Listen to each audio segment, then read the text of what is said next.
Assalamualaikum warahmatullahi wabarakatuh.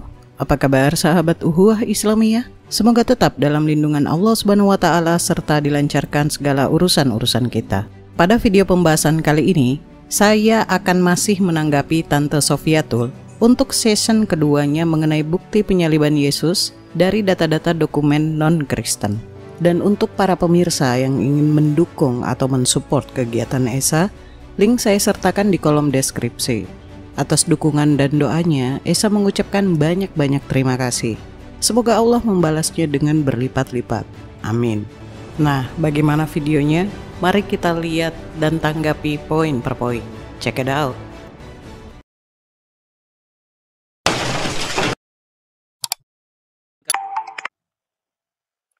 Ini adalah bukti sejarah pertama ya teman-teman yang Kristen perlu catat ini atau perlu ingat-ingat adalah Tacitus. Tacitus atau nama lengkapnya Publius Cornelius Tacitus atau Gaius itu hidup sekitar tahun 56 sampai 120 Masehi. Dia adalah seorang senator, orator dan ahli etnografi Romawi dan dia bisa dibilang yang terbaik dalam sejarawan Romawi. Namanya didasarkan pada kata Latin Tacitus atau artinya diam, dari mana kita mendapatkan kata Inggris tacit. Dua bukunya yang terkenal adalah Annals dan Historis. Dia mendokumentasikan pemerintahan Kaisar Tiberius, Claudius, Nero dan mereka yang memerintah pada tahun 4 Kaisar yaitu sekitar tahun 69 Masehi. Kedua karyanya ini merentangkan sejarah kekaisaran Romawi dari kematian Agustus pada tahun 14 Masehi hingga tahun awal-awal perang Yahudi Romawi pada waktu itu yaitu pada tahun 70 Masehi di mana bait suci dihancurkan ya pada tahun 70 Masehi. Karya besar terakhir Tacitus itu berjudul Annals, itu ditulis sekitar tahun 116 sampai 117 Masehi. Termasuk di dalamnya ada biografi Nero.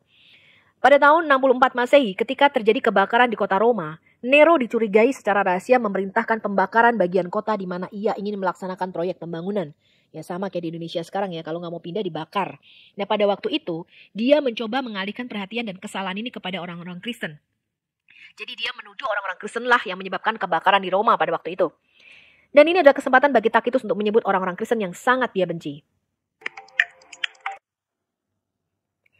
Salah satu tulisannya yang saat ini banyak dikenal adalah Annals di dalam buku 15 pasal 44 yang ditulis tahun 116 Masehi, di mana terdapat satu bagian mengenai Kristus dan Pontius Pilatus. Dan juga terjadi pembunuhan massal terhadap orang-orang Kristen setelah kebakaran 6 hari yang menghanguskan sebagian besar kota Roma di bulan Juli tahun 64 Masehi yang disulut oleh Kaisar Nero pada waktu itu. Begini tulisannya teman-teman. Akibatnya untuk menyingkirkan laporan itu, Nero menimpakan kesalahan dan memberikan siksaan yang paling berat untuk suatu kelompok yang dibenci karena ketidaksalehan mereka terhadap dewa-dewa Romawi yang disebut Kristen oleh masyarakat. Kristus, orang yang menjadi asal dari nama itu, menderita hukuman ekstrim dalam pemerintahan Tiberius di tangan seorang prokurator kita Pontius Pilatus. Jadi Tacitus di sini membenarkan bahwa Yesus Kristus ya yang disebut Kristus itu mati teman-teman, dihukum di dalam pemerintahan Kaisar Tiberius di bawah Pontius Pilatus. Ini sejarah. Setelah melihat dan mendengar penjelasan dari Tante Sofiatul, kita cukup senyumin saja. Kenapa saya berkata begitu? Terlihat di sini bahwa Tante Sofiatul masih minim dalam hal sejarah, kurang menelaah dokumen yang dibawanya, dan hanya berpegang kepada sisi doktrin keyakinannya yang dianggapnya selaras dengan bukti data-data dokumen penyaliban Yesus. Baik, mari kita ulas.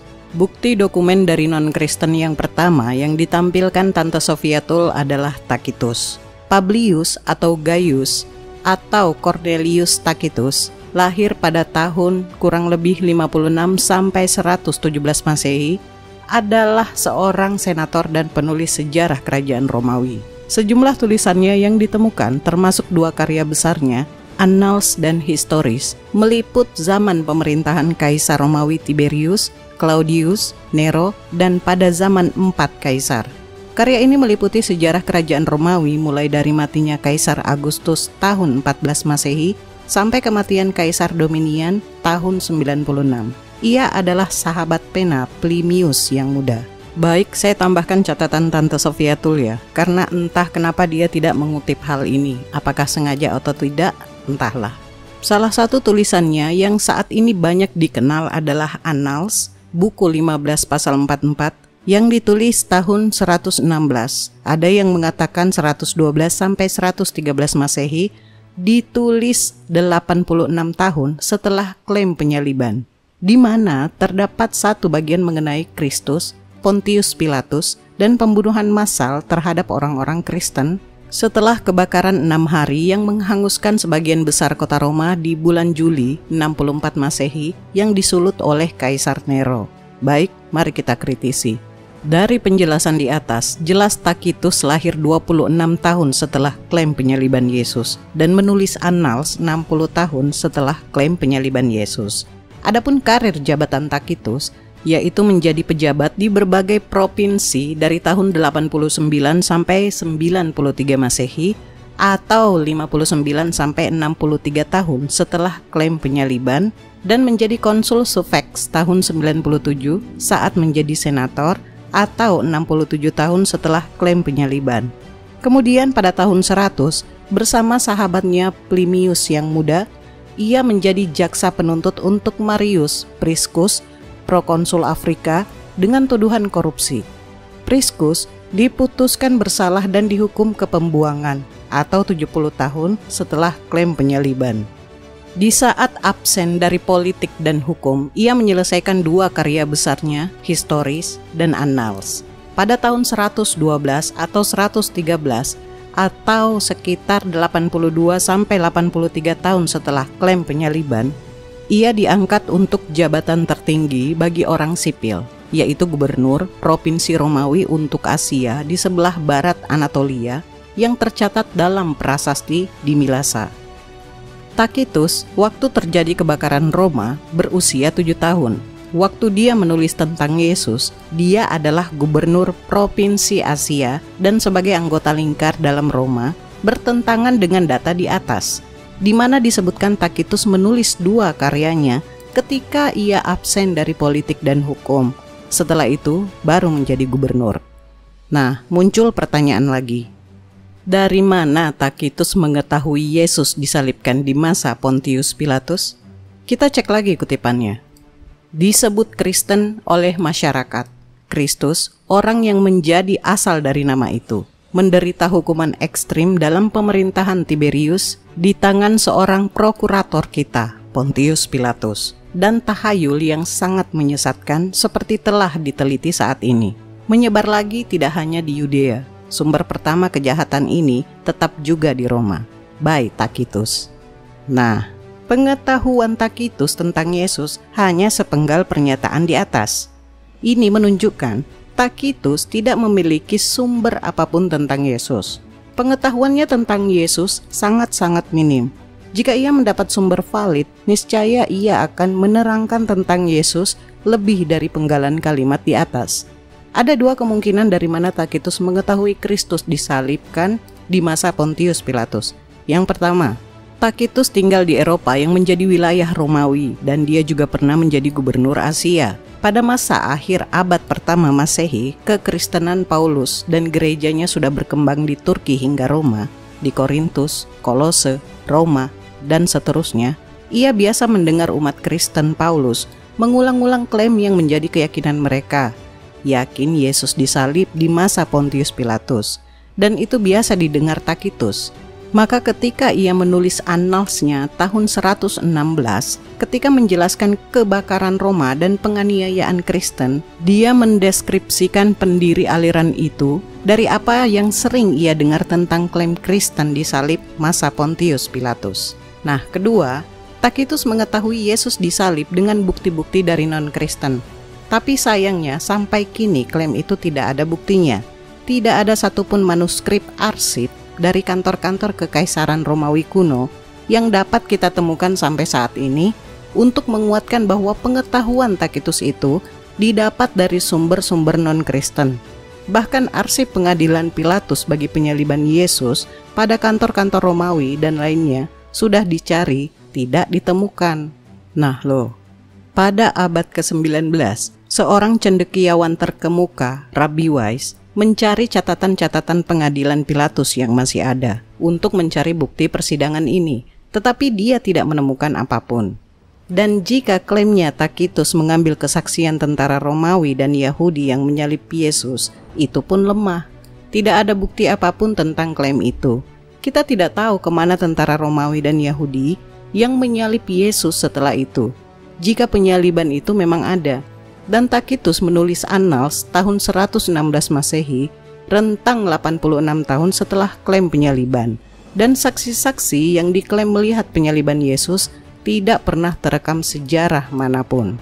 Nah, tampak kutipan Tacitus tadi tidak membahas Yesus disalib secara khusus, tetapi inti bahasan utama Tacitus adalah penganiayaan orang-orang Kristen oleh Kaisar Nero. Tacitus membahas penganiayaan orang-orang Kristen, dan Tacitus mengidentifikasi nama sekte Kristen bermula dari mana Kristus yang menderita hukuman ekstrim pada masa Tiberius di bawah Prokurator Pontius Pilatus.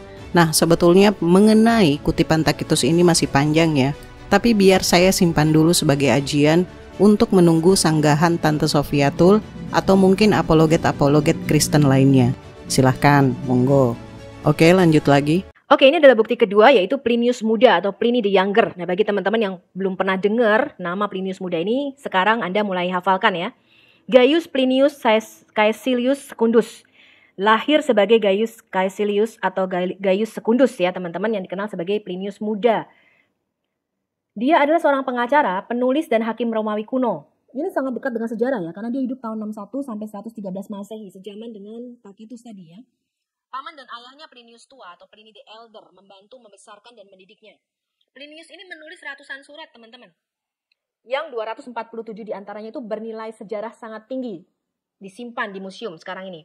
Beberapa ditujukan untuk pemerintahan kaisar atau tokoh terkenal seperti Tacitus yang tadi kita kenal. Kemudian Plinius ini juga menjabat sebagai hakim kekaisaran di bawah Kaisar Trajan. Kaisar Trajan ini memerintah antara tahun 98 sampai 117 Masehi teman-teman. Dan surat-suratnya kepada Kaisar Trajan itu memberikan salah satu dari sedikit catatan yang masih ada tentang hubungan antara pemerintahan kaisar dan gubernur provinsi. Nah, sumber bukti penting lainnya tentang Yesus dan kekristenan yang mula-mula itu dapat ditemukan dalam surat Plinius Muda kepada Kaisar Trajan. Plinius Muda adalah gubernur Romawi Bitinia di Asia Kecil.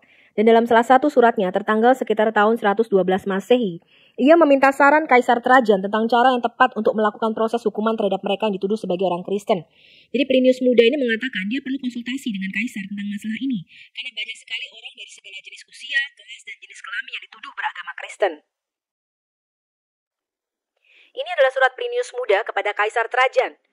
Ini adalah praktekku, tuanku, untuk merujuk kepadamu semua hal yang membuatku ragu. Siapa yang bisa lebih baik memberikan bimbingan untuk keraguanku atau menginformasikan ketidaktahuanku selain tuan? Aku belum pernah ambil bagian dalam pengadilan orang Kristen, jadi aku tidak tahu pelanggaran apa yang harus dihukum atau diselidiki atau sampai sejauh mana. Dan saya sedikit ragu, apakah harus ada perbedaan berdasarkan usia atau tidak ada perbedaan antara yang sangat muda yang jauh lebih dewasa? Apakah pengampunan diberikan jika mereka bertobat? Atau jika seorang pernah menjadi Kristen, apakah itu tidak relevan jika ia telah berhenti menjadi seorang Kristen? Apakah seseorang harus dihukum karena dia Kristen? Bahkan jika ia tidak melakukan pelanggaran dan hanya pelanggaran yang dilakukan sehubungan dengan nama Kristen itu sendiri. Plinius Muda menulis teman-teman bahwa orang-orang Kristen awal mula-mula itu mereka memiliki kebiasaan untuk bertemu pada hari tertentu yang tetap sebelum hari terang. Dan mereka menyanyikan lagu-lagu pujian sebagai nyanyian rohani kepada Kristus seperti kepada dewa atau Allah. Jadi mereka menyembah Yesus sebagai Allah atau sebagai Tuhan. Sumber berikutnya Plinius Muda. Sebenarnya Plinius Muda ini hanya tambahannya, karena dia sebetulnya adalah sahabat pena dari Tacitus sendiri. Tapi nggak apa-apalah untuk memuaskan nafsu tante. Gaius Plinius Caecilius Secundus lahir sebagai Gaius Caecilius atau Gaius Caecilius Silo. Ini kira-kira tahun 61 sampai 112 Masehi. Lebih dikenal sebagai Plinius yang Muda. Adalah seorang penulis sejarah yang lahir di Como, dekat Milan, Italia. Ia menjabat sebagai konsul pada zaman Kaisar Trajan yang memerintah pada tahun 96 sampai 117 Masehi dan kemudian diangkat menjadi gubernur provinsi Romawi di Pontus dan Bitinia, Turki, tahun 101 sampai 110 Masehi. Pamannya, Plinius yang tua, membantu membesarkan dan mendidiknya. Mereka berdua menjadi saksi meletusnya Gunung Vesuvius tanggal 24 Agustus tahun 79 Masehi. Ratusan tulisannya sekarang menjadi sumber informasi penting untuk sejarah Romawi kuno. Ia adalah teman baik penulis sejarah Tacitus. Salah satu tulisannya yang dikenal saat ini adalah suratnya kepada Kaisar Romawi meminta instruksi khusus untuk menginterogasi orang-orang Kristen yang ditangkapnya. Dalam bagian Epistles, ia menyatakan bahwa orang-orang Kristen ini tidak mau menyembah Kaisar Trajan dan tidak mau mengutuki pemimpin mereka, Yesus Kristus, meskipun di bawah siksaan berat sampai mati. Plinius menggambarkan orang-orang Kristen sebagai orang-orang yang mencintai kebenaran dengan harga apapun. Mereka bersedia mati syahid daripada mengingkari iman mereka kepada Yesus, Anak Allah. Dari sini didapat informasi bahwa pada sekitar tahun 100, jadi belum sampai 70 tahun setelah kematian Yesus ya, Yesus bisa dianggap sebagai pemimpin atau bisa jadi juga sebagai Allah oleh orang-orang Kristen. Karena tulisan Plinius Muda hanya menyebutkan Yesus hanya sebagai pemimpin orang-orang Kristen saja. Nah sekarang begini, data informasi dari Plinius Muda ini sama sekali tidak menunjukkan adanya bukti penyaliban Yesus di masa itu, karena dia hanya menspesifikkan atau menggambarkan orang-orang Kristen di masa itu. Jika dengan alasan dalam bagian Epistles, ia menyatakan bahwa orang-orang Kristen ini tidak mau menyembah Kaisar Trajan dan tidak mau mengutuki pemimpin mereka, Yesus Kristus, meskipun di bawah siksaan berat sampai mati, kutipan ini sama sekali tidak bisa dijadikan bukti adanya penyaliban. Saya kasih analogi sederhana begini. Di sebuah daerah ada geng bernama Kapak Belang. Pemimpin geng tersebut diyakini oleh anggotanya mati kecebur jurang setelah disiksa. Lalu di kemudian hari ada seseorang yang menulis berita bahwa anggota geng Kapak Belang adalah orang-orang yang loyalitasnya tinggi. Pemimpin mereka telah mati setelah disiksa. Nah, apakah berita tersebut bisa dijadikan bukti bahwa pemimpin geng Kapak Belang meninggal karena kecebur jurang? Sama sekali tidak. Kenapa tidak bisa dijadikan bukti? Karena berita seperti ini akan menimbulkan pertanyaan lanjutan untuk kejelasan yang pasti. Karena detail kematiannya juga tidak diberitakan. Contoh, mati karena apa? Kenapa kok disiksa? Kapan kematiannya? Kronologisnya bagaimana? Dan lain sebagainya. Plinius Muda ini dalam kutipannya hanya meminta instruksi khusus untuk menginterogasi orang-orang Kristen yang ditangkapnya dan menggambarkan bagaimana orang-orang Kristen di masa itu. Jadi bukti yang disodorkan Tante satu ini hanya dilandasi halusinasi level kecamatan. Paham gak Tante? Jangan asal kutip aja. Lanjut. Bukti ketiga, teman-teman harus mendengar nama besar ini yang bernama Flavius Josephus. Ini seorang Yahudi teman-teman ya. Tapi namanya nama Yunani ya, karena dia diangkat saudara ya. Nanti kita akan melihat sejarah Flavius Josephus ini. Dia hidup tahun 37 sampai 100 Masehi. Jadi ini sangat dekat dengan sejarah ya. Jadi perkembangan Kristen awal-awal dia menyaksikannya, dia saksi sejarah. Dia adalah seorang sejarawan dan apologetika Yahudi, keturunan Imam Besar Harun teman-teman. Dia yang bertahan dari penghancuran Bait Allah dan pembunuhan Yahudi massal tahun 70 Masehi. Jadi dia pemimpin pemberontakan kepada Romawi waktu itu. Dia menulis bahwa ia adalah Yusuf anak Matias, imam di Yerusalem. Ia memimpin militer Yahudi di Galilea. Kemudian setelah banyak yang bunuh diri, nanti kita belajar sejarah sedikit. Dia menyerah kepada Romawi, teman-teman. Ya, jadi Josephus menyerah sebagai tawanan. Kemudian dia memberikan informasi intelijen kepada pasukan Romawi. Pasukan Romawi dipimpin oleh Flavius Vespasianus dan anaknya Jenderal Titus waktu itu. Nah, Jenderal Titus inilah yang menghancurkan Bait Allah tahun 70 Masehi di Yerusalem. Nah, kemudian Josephus ini seakan-akan menjadi juru runding antara kedua belah pihak gitu ya. Jadi seakan-akan mata-mata ganda gitu ya, double spies gitu ya kalau dibilang. Tahun 71 Masehi dia dibawa ke Roma, teman-teman. Dia ikut bersama dengan Flavius menjadi warga negara Romawi, dia diangkat menjadi warga negara Romawi. Kemudian di Roma di bawah perlindungan Flavius, dia mengambil nama Flavius ini sebagai namanya, Titus Flavius Josephus. Dia menulis karya-karya yang sangat terkenal. Karya Josephus memberikan informasi tentang perang Yahudi dengan Romawi. Josephus dianggap sebagai pengkhianat bangsa Yahudi waktu itu. Sekalipun demikian, dia menegaskan dia tetap setia pada Taurat.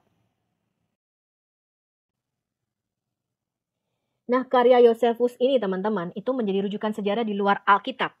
Jadi Josephus itu menunjukkan bahwa ada 4 kelompok pada waktu itu, yaitu Farisi dan Saduki, itu yang ada juga di dalam Alkitab kita.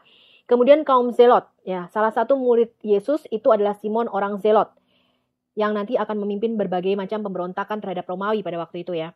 Kemudian kaum Esseni atau kaum Essen, itu dia menulis gulungan kitab Laut Mati di Qumran. Jadi mereka tuh menyendiri seperti semacam biarawan ya teman-teman. Nanti kita akan belajar mengenai The Dead Sea Scroll. Ia menulis tentang kaum Makabe, dinasti Hasmonean, bangkitnya Herodes Agung, Pontius Pilatus, Raja Agripa I dan II, Yohanes Pembaptis, Yakobus, saudara Yesus, dan Yesus Kristus. Kita akan melihat salah satu bukunya yaitu The Antiquities of the Jews, ya, atau sejarah kuno Yahudi, yang disusun pada tahun ke-13 pemerintahan Kaisar Romawi Flavius Domitian. Terdiri dari 21 volume ya teman-teman. Ini mengenai sejarah penciptaan sampai pada masa hidupnya pada waktu itu, ditulis dalam bahasa Yunani.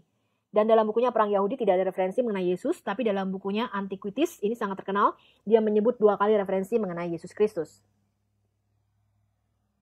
Oke, ini adalah buku yang dia tulis ya teman-teman. Kesaksian Josephus mengenai Yesus Kristus di dalam bukunya itu disebut Testimonium Flavianum. Jadi kira-kira pada waktu itu hiduplah Yesus seorang yang bijak gitu ya, jika memang dapat disebut seorang manusia, karena dia adalah orang yang melakukan perbuatan-perbuatan menakjubkan katanya ya. Dia adalah seorang guru dari orang-orang yang menerima kebenaran dengan senang hati. Dia memenangkan banyak orang Yahudi dan banyak orang Yunani. Dia menyebut dirinya Mesias. Dan atas tuduhan orang-orang yang ternama di antara kami, Pilatus telah mengutuknya di kayu salib. Jadi Josephus membenarkan Yesus mati di kayu salib di bawah pemerintahan Pontius Pilatus. Ini sejarah ya. Jadi Anda lihat itu tulisan yang diwarnai biru di situ. Itu adalah Testimonium Flavianum namanya ya. Sekarang disimpan di mana nih teman-teman? Naskah ini disimpan di Museum Prancis. Ya, sekali lagi kalau ke Prancis Anda harus jalan-jalan ke museum. Jangan cuma shopping saja. Berikutnya ada Flavius Josephus. Mari kita kutip dulu Testimonium Flavianum, ini yang dijadikan bukti sejarah dari penyaliban Yesus. Nah, ini sudah diterjemahkan dari bahasa Yunani ya. Sekitar waktu ini hiduplah Yesus, seorang yang bijaksana, jika memang seseorang harus memanggilnya seorang laki-laki, karena dia adalah yang melakukan perbuatan yang menakjubkan dan adalah seorang guru dari orang-orang seperti itu, menerima kebenaran dengan senang hati. Dia memenangkan banyak orang Yahudi dan banyak orang Yunani. Dia adalah Kristus atau Mesia, dan ketika atas tuduhan orang-orang utama di antara kami, Pilatus telah mengutuknya dan menghukumnya di kayu salib. Mereka yang pertama-tama mencintainya tidak berhenti. Dia menampakkan diri kepada mereka, menghabiskan hari ketiga, dipulihkan untuk hidup. Karena para nabi Allah telah menubuatkan hal-hal ini dan 1000 keajaiban lainnya tentang dia. Dan suku orang-orang Kristen yang dinamai menurut namanya sampai hari ini masih belum menghilang. Flavius Josephus, Antiquities of the Jews, buku 18, bab 3, nomor 3. Nah, setelah melihat kutipan Testimonium Flavianum tersebut, saya singkat TF saja ya. Sebagai seorang apologet, tentu kita harus bersikap kritis dan bijak dalam mencari tahu apakah itu benar atau tidak. Fakta yang kita temukan tentang TF ini adalah Flavius Josephus yang terlahir dengan nama Joseph ben Matityahu tahun 37 Masehi atau 7 tahun setelah klaim penyaliban di Yerusalem, Provinsi Yudea Romawi, dan wafat tahun 100 Masehi atau 70 tahun setelah klaim penyaliban. Lahir dari ayah keturunan imam Yahudi dan ibu keturunan ningrat dari dinasti Hasmonean. Karyanya yang memuat TF adalah Antiquities of Jews yang ditulis tahun 94 Masehi atau 64 tahun setelah klaim penyaliban. Josephus adalah keturunan seorang imam besar. Ia dibesarkan di Yerusalem dan dididik bersama saudaranya. Josephus adalah seorang Yahudi Farisi yang digambarkan dalam Injil-Injil selalu berseteru dengan Yesus. Dalam bukunya tahun 199, Steve Mason berpendapat bahwa Josephus bukanlah seorang Farisi, tetapi seorang aristokrat imam ortodoks yang menjadi terkait dengan aliran filosofis orang-orang Farisi sebagai masalah penghormatan. Dalam buku Antiquities dibahas sejarah dari narasi penciptaan Torah, Abraham, Musa, dan seterusnya. Josephus pernah tinggal di Kana, tempat di mana klaim pertama mukjizat Yesus dalam Injil Yohanes. Nah, ini tidak ada dalam ketiga Injil lainnya ya. Mungkin mukjizat Kana mengembangkan cerita kemudian dan terakhir tentang Yesus. Berikutnya, tidak seorang penulis tunggal sebelum abad keempat, baik itu Justin, Irenaeus, Clement dari Alexandria, Tertullian, Cyprian, Arnobius, dan lain-lain, dalam semua pertahanan mereka terhadap permusuhan kaum pagan, membuat referensi tunggal untuk kata-kata yang menakjubkan Josephus atau TF-nya. Nah, abad ketiga, Bapak Gereja Origenes misalnya menghabiskan setengah hidupnya dan 1/4 juta kata bersaing melawan penulis pagan Celsus. Origenes menarik pada segala macam bukti dan saksi untuk argumennya dalam pertahanan sengit tentang kekristenan. Ia mengutip dari Josephus secara luas, namun bahkan ia tidak membuat referensi untuk kutipan TF tersebut yang akan menjadi sanggahan utama. Bahkan Origen benar-benar mengatakan bahwa Josephus itu tidak percaya Yesus sebagai Kristus. Nah Origen tidak mengutip TF tersebut karena ayat ini belum ditulis. Testimonium Flavianum atau TF absen dari salinan awal karya-karya Josephus dan tidak muncul dalam versi abad ketiga masa Origen dari karya Josephus. Direferensikan dalam bukunya Contra Celsum. Pada tahun 230 sampai 250 Masehi, penulis Kristen Origen mengutip bagian Josephus tentang kematian Yakobus, saudara Yesus, dalam buku 20 Antiquities.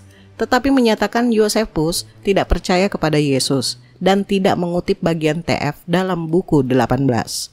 Jadi, sebelum abad keempat Masehi, tidak ada satu kutipan pun dari buku-buku Bapak Gereja awal dan penulis Kristen yang membela kekristenan dari pagan Romawi, Yunani yang mengutip Testimonium Flavianum. Karena memang TF waktu itu tidak ada dalam karya Josephus, bahkan TF tidak pernah ada dalam tulisan Josephus pada abad pertama Masehi hingga masa Origenes. Ini menunjukkan bukti sangat jelas bahwa TF itu bukanlah tulisan Josephus, tetapi tulisan dan penyisipan Kristen kemudian untuk mendukung histori penyaliban Yesus. Nah lo-nya udah 3 kali ya. Oke lanjut. Pada abad ketiga, Origen adalah penulis kuno pertama yang memiliki referensi komprehensif terhadap Josephus. Meskipun beberapa penulis lain telah membuat rujukan umum yang lebih kecil ke Josephus sebelum itu, misalnya Justin Martyr dan Irenaeus pada abad kedua, diikuti oleh Clement. Menurut Wataru Mizugaki, Origenes secara eksplisit menyebutkan nama Josephus 11 kali, tidak pernah menyebut-nyebut testimonium. Miris ya, kita menarik kesimpulan tidak mungkin seorang Yahudi tulen mengungkapkan bahwa Yesus adalah Mesias, dia yang melakukan perbuatan yang menakjubkan dan lain-lain. Apalagi Josephus dikenal sebagai orang yang tidak percaya Yesus sebagai Kristus. Jadi intinya data yang disodorkan tante satu ini fake dan besar kemungkinan bukan tulisan Josephus. Bukan saya yang mengatakan, tapi dari bukti-bukti tulisan literatur kekristenan sendiri.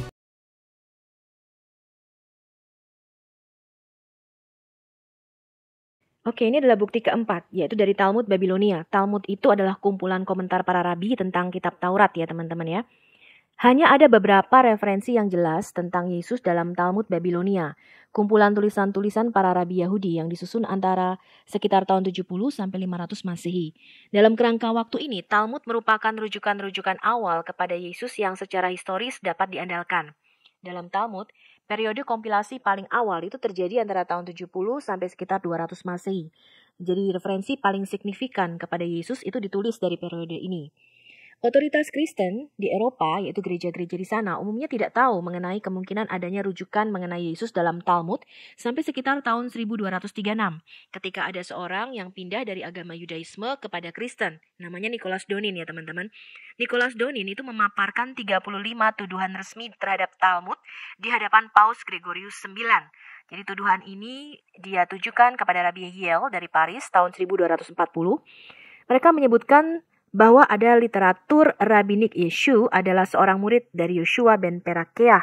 Jadi ini menjadi rancu dengan Yesus yang disebut Yesus dari Nazaret ya teman-teman.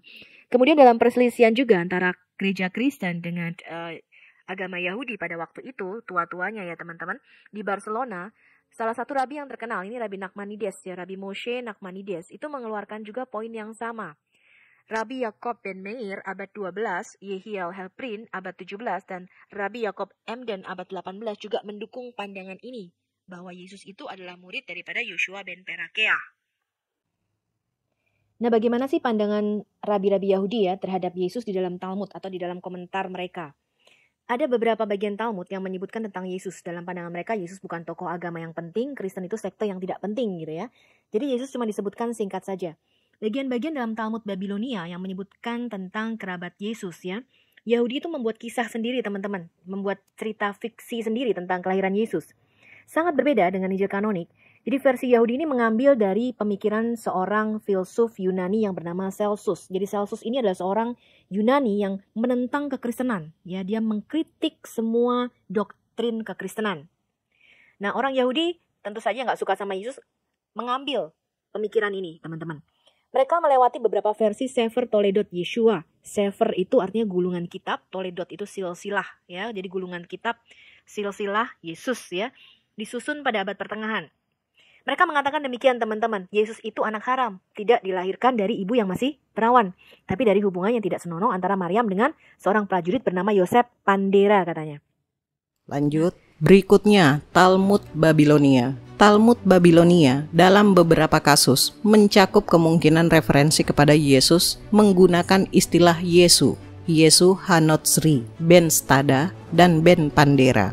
Beberapa referensi ini mungkin berasal dari periode Tanaitik atau sekitar tahun 70 sampai 200 Masehi. Dalam beberapa kasus, tidak jelas apakah referensinya adalah Yesus atau orang lain, dan para sarjana terus memperdebatkan nilai historis mereka dan referensi mana, jika ada, yang mungkin merujuk kepada Yesus.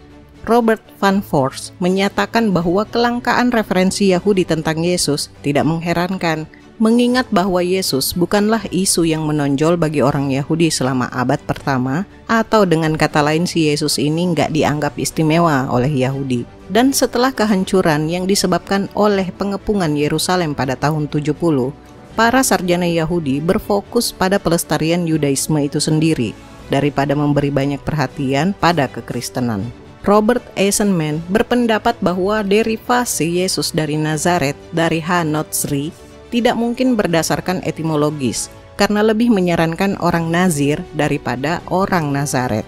Van Voorst menyatakan bahwa meskipun pertanyaan tentang siapa yang dirujuk dalam berbagai poin dalam Talmud tetap menjadi bahan perdebatan di antara para sarjana, dalam kasus Sanhedrin 43a atau umumnya dianggap sebagai referensi paling penting tentang Yesus dalam literatur para rabi, Yesus dapat ditegaskan sebagai subjek dari perikop itu. Tidak hanya dari referensi itu sendiri, tetapi dari konteks yang melingkupinya. Dan ada sedikit keraguan bahwa itu merujuk pada kematian Yesus dari Nazaret. Christopher M. Tackett menyatakan bahwa jika diterima bahwa narasi kematian Sanhedrin 43a mengacu pada Yesus dari Nazaret, maka itu memberikan bukti keberadaan dan eksekusi Yesus. Andreas Kostenberger menyatakan bahwa bagian itu adalah referensi Tanaitik untuk pengadilan dan kematian Yesus di Paskah, dan kemungkinan besar lebih awal dari referensi lain tentang Yesus dalam Talmud. Perikop tersebut mencerminkan permusuhan terhadap Yesus di antara para rabi dan mencakup teks ini. Hal ini diajarkan pada malam Paskah mereka menggantung Yesus, dan orang yang menangis keluar selama 40 hari sebelumnya menyatakan bahwa Yesus akan dirajam karena mempraktikkan sihir untuk membujuk dan menyesatkan Israel. Siapapun yang mengetahui sesuatu untuk membersihkannya harus tampil dan membebaskannya. Tetapi tidak ada seorang pun yang membebaskannya karena mereka menggantungnya pada malam Paskah. Sedangkan Peter Schaffer menyatakan bahwa tidak ada keraguan bahwa narasi eksekusi Yesus dalam Talmud mengacu pada Yesus dari Nazaret, tetapi menyatakan bahwa literatur rabbinik yang dimaksud bukanlah Tanaitik, tetapi dari periode Amoraik, kemudian dan mungkin diambil dari Kristen Injil, dan mungkin telah ditulis sebagai tanggapan terhadapnya. Bart Ehrman dan secara terpisah Mark Alan Powell menyatakan bahwa mengingat bahwa referensi Talmud cukup terlambat, mereka tidak dapat memberikan informasi yang dapat dipercaya secara historis tentang ajaran atau tindakan Yesus selama hidupnya. Referensi lain dalam literatur rabbinik awal abad kedua atau Tosefta Hulin bab 2 mengacu pada Rabi Eliezer ben Dama yang digigit ular, tetapi ditolak penyembuhannya dalam nama Yesus oleh rabi lain karena itu melanggar hukum dan karenanya mati. Perikop ini mencerminkan sikap penentang Yahudi awal Yesus, yaitu bahwa mukjizatnya didasarkan pada kekuatan jahat. Nah, jadi intinya dari sumber Talmud sendiri itu memiliki beberapa referensi yang berbeda terkait Yesus.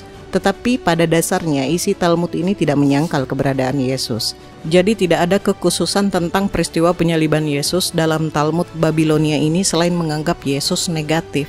Ada gagal maning membuktikan Yesus mati di salib.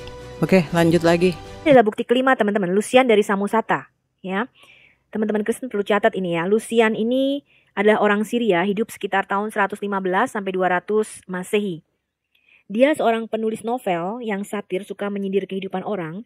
Seorang retoris, dia membujuk orang lain melalui kata-kata dan logika. Dia menulis The Passing of Peregrinus, ya, tentang seorang ex-Kristen yang menjadi sinis, menjadi pemberontak, kemudian meninggal di tahun 165 Masehi. Dalam novelnya, dia menulis, saat itulah ia belajar kebijaksanaan luar biasa dari orang-orang Kristen dengan bergaul dengan para imam dan juru tulis mereka di Palestina. Dan apalagi, dalam waktu singkat, ia membuat mereka terlihat seperti anak-anak. Karena ia adalah seorang nabi, pemimpin sebuah sekte aliran agama, kepala jemaat, dan segalanya dia melakukan sendirian. Dia menafsirkan dan menjelaskan beberapa buku mereka dan menulis beberapa sendiri katanya.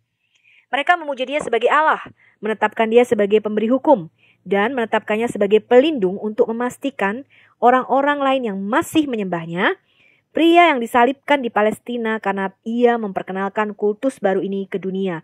Ya, jadi Yesus mati disalib teman-teman ya di Palestina. Ini kesaksian Lucian dari Samosata. Berikutnya ada Lucianus dari Samosata.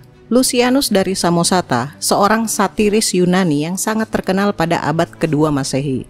Dalam tulisannya yang berjudul The Death of Peregrinus, yang ditulis lebih dari tahun 165 Masehi, ia menggambarkan tentang Peregrinus, seorang yang terkenal pada abad kedua Masehi yang bertobat menjadi pengikut Kristus. Dalam tulisan tersebut, kita mendapati lontaran mengenai Yesus sebagai seorang sopis yang disalibkan. Benarkah? Ketika seorang Lucianus menulis hal tersebut, Lucian membuat tema utamanya cerita tentang apa yang terjadi di Olimpia. Kehidupan awal Peregrinus digambarkan secara kebetulan dalam pidato yang diberikan oleh Lucian kepada seseorang yang namanya tidak dia ketahui, tetapi jelas dibuat oleh Lucian sendiri. Lucian percaya dirinya sedang mengekspos kepalsuan yang semangatnya sama sekali bukan untuk kebenaran, tetapi hanya untuk tepuk tangan dan kemasyhuran. Banyak kritikus modern terkemuka, termasuk Zeller, Bernays, Croiset, dan Wilamowitz, tidak setuju dengan interpretasinya, melihat dalam diri manusia seorang pencari kebenaran yang sungguh-sungguh. Karena bagi mereka, haus akan kemuliaan bukanlah penjelasan yang memadai tentang tindakan terakhirnya. Sudut pandang ini hampir tidak mewujudkan pengakuan yang cukup atas kekuatan pendorong motif itu dengan orang-orang Yunani, dan khususnya orang-orang Yunani abad kedua. Penulis Yunani mengenalinya sebagai penjelasan yang mungkin tentang perilaku Kalanus dan Zamarus. Dalam hal ini, Lucian tidak hanya mengenal pria itu tetapi juga mengenal orang lain yang mengenalnya. Misalnya Demonax, pastinya tafsir yang dia berikan bukan miliknya sendiri. Mungkin itu tidak terlalu salah. Tentu saja ada fitur otentik di dalamnya, seperti upaya Proteus untuk mendapatkan kembali warisan yang sebelumnya dia tinggalkan dan berikan kepada kota asalnya, yang membuatnya tidak mungkin untuk melihat dalam dirinya orang yang sungguh-sungguh dan tabah seperti yang dipikirkan Aulus Gellius. Peregrinus Proteus ini bukan bertobat menjadi pengikut Kristus, tapi memang pada saat itu, pada usia muda, ia dicurigai parasit dan wajib meninggalkan rumah asalnya. Selama pengembaraannya, dia mencapai Palestina. Dia berhubungan dekat dengan komunitas Kristen dan dengan cepat naik ke posisi otoritas. Dia menderita hukuman penjara di tangan otoritas Romawi, di mana orang-orang Kristen memberinya banyak bantuan. Dia mungkin berharap untuk menjadi martir, tetapi gubernur Suria membebaskannya. Dia tampaknya telah menjadi sinis pada saat ini, karena dia kembali ke rumah dan meninggalkan warisannya, memberikan semua uangnya kepada orang-orang di kota asalnya. Dia melanjutkan kehidupannya yang mengembara, mempertahankan hubungan dekat dengan orang-orang Kristen pada awalnya. Tetapi akhirnya, dia menyinggung mereka dengan cara tertentu dan dikeluarkan dari komunitas Kristen. Jadi intinya, dalam tulisan Lucianus mengenai perjalanan hidup Peregrinus tidak secara spesifikasi membahas peristiwa penyaliban Yesus, dan Lucianus mengakui bahwa apa yang disampaikannya adalah kepalsuan.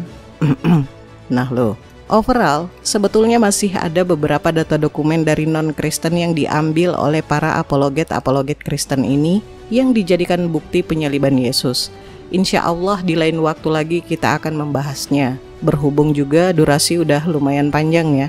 Jadi kesimpulan yang bisa kita ambil dari sekian data dokumen ini adalah tidak ada yang terbukti mengisahkan secara pasti atau secara spesifik tentang penyaliban Yesus. Semua dokumen hanya bercerita tentang sosok Yesus saja. Ada yang terbukti tidak menulis kutipannya seperti Flavius Josephus, ada yang masih diperdebatkan, dan lain sebagainya.